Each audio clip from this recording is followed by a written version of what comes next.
বেলেগ মাছি তাৰ হামেৰে চকা চুচৰি গৈছে আচ্ছা জনাব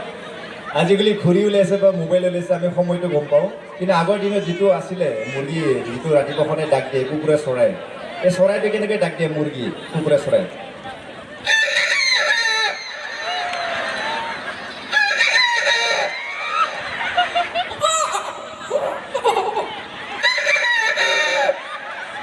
খাব লাগি নিচিনা গাহৰিটো